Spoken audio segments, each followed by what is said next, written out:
Thank you all. I would now like to give you Johnathan Swindle, our guest speaker. Take it away. Thank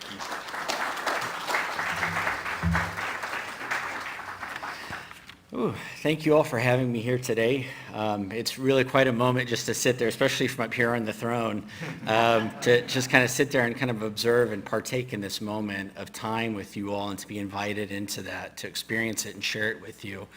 And I'm kind of up here today to then also share then moments of my life and my experience and the work that we do in the community, to also give that back to you. So in my introduction, I wanted to have a quote that kind of set the tone or theme for what it was I was discussing. So openness may not completely disarm prejudice, but it's a good place to start. That was said by Jason Collins, who came out in 2013. He is an NBA, he's retired now, but as an NBA athlete, he was the fourth major league player to do so at that time. The quote highlights the importance of being open and honest about one's identity, even in the face of prejudice and discrimination. By embracing and celebrating one's identity, we can help to break down barriers and promote greater understanding and acceptance in the world. It also recognizes that prejudice and discrimination may still exist, but being open and visible is a good starting point for challenging those negative attitudes and promoting greater understanding and acceptance. So kind of enough from reading from that little segment there, and more so to tell you a little bit about who I am. So my name is Johnathan Swindle, and those are just words, but Johnathan Swindle being, this is me and my life experience, and a culmination of 34 years of being a native from Bishop, Texas, though I like to always say Corpus because no one knows Bishop out in the greater world. But I have been a small business owner in the community for the last 11 years.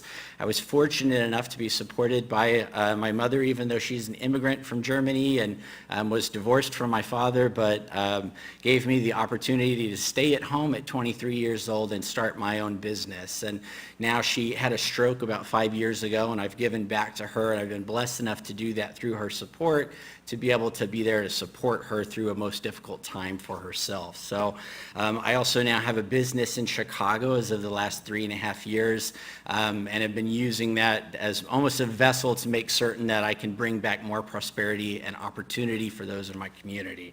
So to kind of move in from that is through my role in Pride Corpus Christi, I've been a member of the board since 2018, really kind of giving back and stepping to a leadership position last year as a means to bring Pride, the Pride events and the Pride Festival and parade back, which we were successful in doing, and I'm really thankful that that's something that occurred and that we were able to have success without anything majorly negative occurring, even though the narrative, as you all are aware, out in the greater public sphere has gotten much worse over the last several years. One of the things that I think is so important about what pride means to me, and the reason why I stepped into that role and accepted kind of the torch, so to say, is that I kind of overcame or worked hard to overcome the stigma of what it meant to be gay. When I was 10, 11, 12 years old, I was kind of identifying that aspect of myself, and as a kid living in rural Bishop, Texas, I didn't really have access to much community. And I certainly didn't have access to community that was LGBTQIA+, and I did not know really what that meant. So what I had was what was shown to me, and that was in the media. And what pride was to the media was, these young guys who'd be in thongs and butterfly wings, things of that sort in a parade. Well, that's not something that I identified with, and it wasn't really who I felt myself as being. And so I had a lot of internal conflict, because of that. And it really took a long time, I think, as I got into my senior year of high school before I started to understand and accept that I could still be gay while then also being myself and who it is that I felt I was. So one of the things that I thought as I started to have opportunity in 2018, 2019 to join the Mosaic Project, which is the nonprofit that runs Pride Corpus Christi, was that this is my chance to perhaps pave some of the path for me and to provide representation that I didn't have, right? I didn't have that in my community or my backyard, or an opportunity really to go to a pride parade or pride event. And my family, though we weren't very religious initially, they attempted to go to the Southern Baptist Church in Bishop, and mind you, not the most progressive and accepting place. So there was still a lot, I think, of growth for me to do, which I feel like Pride has really enabled my individual journey to go through. So kind of mentioning with Pride in 2022, we were able to have our parade. We had our block party. I know several of you were at our block party, so thank you for your attendance at that. That was this last October 8th. And we did not have our block party and parade in June because that's simply too hot. And then we also had a lot of Pride events, including pub crawl, pet parade, things of that sort in June. So we were able to bring it back, which is really my goal for that year, was how do we just bring things back out of COVID into a way where we can start to build momentum again. So I believe we had that success. So mentioning a bit about what we're doing in 2023, we've already got so much groundwork laid out already, even though we're still in February, though at the end of it. We have the Why Not Prom, which some of you may be familiar with, which takes place at the Coastal Bend Pride Center. It's accessible and chaperoned in a sense, and a secure space for those that are young LGBTQIA plus individuals. That is going to be on June 3rd. June 4th, St. Paul, which is a very familiar space to hear. I know that Dana and I were here back in June with a certificate for all of the work that Chris Hockman did, which was the first time I was here. So now I'm incredibly privileged to be speaking with you up here. But we have an open and affirming sermon there on the 4th. On also a Pride Week kickoff at now our only remaining and oldest LGBT bar at the Hidden Door. There will be an event scheduled there. June 5th, we are going to be doing Kinky Boots at Alamo Draft House, and we're going to have a performance at the beginning of it with one of our local drag performers, as well as a couple items that will be given away as part of those tickets. So we're really excited to do that and bring that to you. We're going to have an art reception at Produce for LGBTQI plus artists. Last year we ran into the problem that we had over 30 people that wanted to submit their artwork, and if anyone's familiar with that gallery space, it kind of really only has room for about 8 to 10 pieces. So we didn't have a lot of success with being able to showcase all of the work. So we're likely in the process of having additional artwork that will be on display at the Coastal Bend Pride Center, which is on Holly in the Coastal Bend Wellness Foundation. June 7th, right now, that should be our Out Professionals mixer, which is something that occurs every month. They put traditionally a lot more resources behind it, and we have invited Paulette Guajardo to come speak as well, to be able to increase the relationship between our community and also our municipality and our local government. So that should be, more details will be coming on that one, but that one should be really exciting. And she did mention last year that she did want to participate this year, so we're hoping to get that locked in. June 9th, a pub crawl with the hopefully doing a pop-up, a gay bar pop-up downtown that would be on the end of the pub crawl. So we're still working on that one. And then the next morning, which may be difficult for some people after a pub crawl, but at 7 a.m. we'll have a 5K marathon that will take place at Cole Park, and that one's organized by the Coastal Bend Pride Center. And then following that at St. Paul, there is the Pet Parade, which I think will be our 3rd year of doing that, which originally came to life as kind of a counter to not being able to do a parade, but organize something a bit smaller and a more socially distant. So some of the other things that we've got planned is a pop-up at the 3rd Thursday of the Art Museum with Weird Corpus. Also, that would be June 15th, and then also Hooks Pride Night again. We're in the process of discussing organizing a social justice forum in relation with some of our community partners, and I'm in the process of engaging with Quality Texas representatives and representatives of the Human Rights Campaign to try to continue their advocacy in our community. We need the local representation. And then we're really excited to partner with an individual at Harbor Playhouse to produce a production of Fun Home, which will be going on through a weekend of June 30th to July 2nd. So kind of an interesting thing about Fun Home is that it is a kind of coming of age story of this woman that kind of realized that she was a lesbian when she was younger and lived at home with her father, who happened to run and own a funeral home. And I guess it's discovered rather after he passes away, it's discovered that he too went through a journey of coming to terms with his sexuality, that he was also gay late in life, had understood that. So it's kind of a bit of a parallel, I think, of their journeys at different stages in time. So really interesting and excited to bring that to the community. And then our parade and our festival are scheduled for October 7th. And we're doing a lot right now to kind of expand beyond our normal sponsors. So I've been reaching out to individuals at ExxonMobil, at Citgo. We've been able to build a relationship with Port of Corpus Christi, try to get more of those companies to support and back and get involved with Pride that otherwise have not traditionally done so.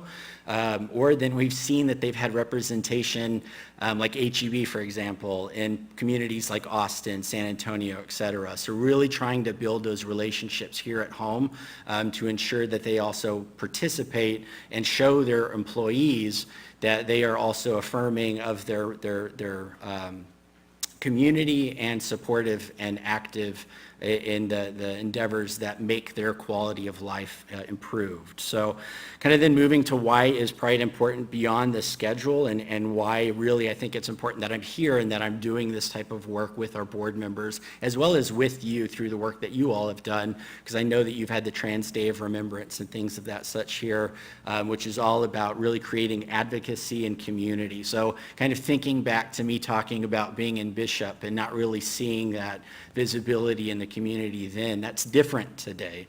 So when I talk to Gen Zers, which are just an incredible group, they're really, I think,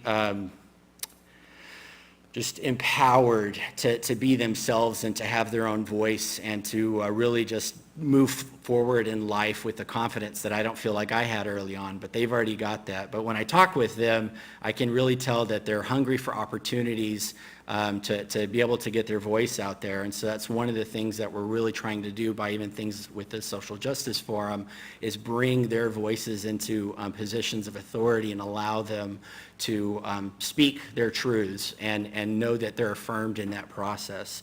So one of the really important things that I think I have to talk to you about today as well is that, like, me as a young, gay, cisgendered white male is not really the target anymore when it comes to the global, or rather national narrative, or the narrative in the state of Texas. It's our transgender community. And I think that we have a lot of work to advocate for them, and wanted you all to be as aware, if you weren't already, of a lot of the Senate bills that are being introduced at the state legislature here in this next month. Kind of detailing the most notable ones, the Senate Bill 12, which is banning children's exposure to drag shows. I personally have been involved now with Pride for 4 years and haven't seen a single drag show that has targeted children and said, come bring your kids. So I'm a little confused about why that needs to be a law, but I think it is, again, pushing a further narrative of trying to reduce our ability to organize and to advocate for ourselves and our quality of life in our community. Same thing then, Senate Bill 13, protecting children and obscene books, or from obscene books in libraries. What's interesting is I bet that book that was just read before I came up here would probably be considered obscene, right, by some of that narrative and law. So kind of looking to Florida, where a lot of the schools there have had books, all of them, completely pulled from access for children because they didn't define what that meant. And any book then, therefore, based on who is interpretation is of what that means, could be pulled. We can't have that here. We can't have that restriction to that representation. I think had I had those types of books, I mean, I almost cried when I was sitting there and she was reading through it, because that's the way I always felt about life. Like whenever I was in farmland, it's all a lot of brown, it's a lot of flat, a lot of nothing, not a lot of color. And then all of a sudden, I didn't go to San Francisco and see that, but I've been there. But going out into the world and then thinking I too can contribute to this, I can add color to life. That's what is wrong with that, right? What is wrong with the ability to then think that I could be empowered to contribute, which is, I think, messages that we should be telling our children, that they too have the capacity to improve life. Senate Bill 14, ending child gender modification. To me, that's extremely ignorant as far as what that process actually looks like. One of the things about taking the president helm of Pride Corpus Christi that I've had to go through and understand and learn is what it means to be transgender and what that journey is like. That's not one I've lived. And so I've worked hard to understand that over the last year and a half. And there's a very thorough, long process that's in place between a medical provider, a parent, and a child that is going through that journey. It's simply not something that's just done from one day haphazardly to the next. It's also extremely expensive. So there really is, I think, a lot to just restricting then a parent's choice or a parent's conversation or ability to have a relationship with their child to go through that journey, I think says a lot about our government at its current point, and the fact that it's overextending itself into decisions that I don't think it really should be playing a role in. My personal view on that one. Senate Bill 15, protecting women's college sports, so preventing transgender individuals that are male to female from playing in those sports. If you do a little bit of like 2 minutes worth of research online, you can actually see that studies have been done that after about a year and a half of estrogen or HRT, the individual has really no performance ability over that of their counterparts that are cisgendered. So that being said, there was a very small thing, at least this is on an Olympic level, that an individual had a declining advantage. Discriminatory diversity, equity, and inclusion policies in higher education. So again, about misinformation, it's misconstruing the purpose and intent of what DEI, B, with belonging, means. And so it's like, that's a lot. That's a lot of things that are being done on Capitol Hill in the state of Texas. I guess that's not really Capitol Hill, but at the Capitol in the state of Texas that are being done, I think, to try to further silence and marginalize our transgender community.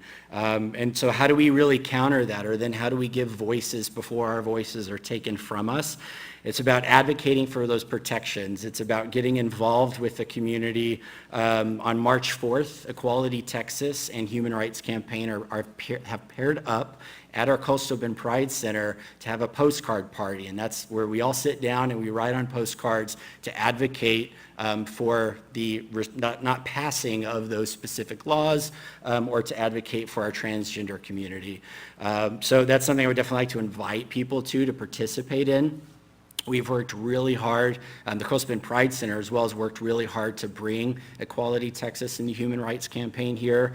I've actually been trying really hard as well to get them to show up at our June events as well as at our block party and parade to further their representation so that we can have more opportunities to train our community to advocate for itself, both legislatively as well as locally here with our local politicians. So what's ideal and more important is attending in great numbers to different events, to engage with the community, to organize with them, and then just like the Brave song earlier, which was a great choice, is speak out. When you see wrong, say something. Do something to advocate and to help for those in your community that otherwise need it and may not have that voice. Try to support them and try to help them connect to resources that they may be not aware of. Largely things like our Coastal Bend Pride Center and the Coastal Bend Wellness Foundation. Those have been life-changing, even just for my mother, to have access to a lot of their Nueces Community Health Action type support. And then also vote. I know I'm speaking to a lot of people that because it's really the Gen Zers, I'm trying to really rile up and get to vote, but vote. Show up to the ballot box, make your voice heard. That's the most effective way. And I know Gen Z kind of stepped up this past election cycle, but I think they still have more work to do to be able to actually more than register, but also show up here in our community. So we're really trying hard through Pride Corpus Christi to advocate for their participation and to get, even like the universities and such, those students to really show up at the ballot box. So I'm going to leave you with a statistic and a final quote for reflection to take away some of the things I've said. So according to a 2021 report by the Human Rights Campaign, 45% of LGBTQIA plus youth reported that they have seriously considered attempting suicide in that past year. So thinking about the significance of that, going then back to the things that I was talking about by being isolated in Bishop, I feel that society and a lot of laws, we've been able to overcome a lot of that. So thinking then that if we're still at 45% of LGBTQIA plus youth are feeling that stigma, we have much more work to be done to counter it. We want to empower them, we want them to have that confidence, and we want them to be successful because it means our community is going to be successful, our city will be successful. If they can go forward in life and contribute by contributing to our economy and to the vitality of it, then what is, again, wrong with that? Those are things that we should be advocating for. So equality means more than passing laws. The struggle is really won in the hearts and minds of the community where it really counts. That's Barbara Giddings. So may we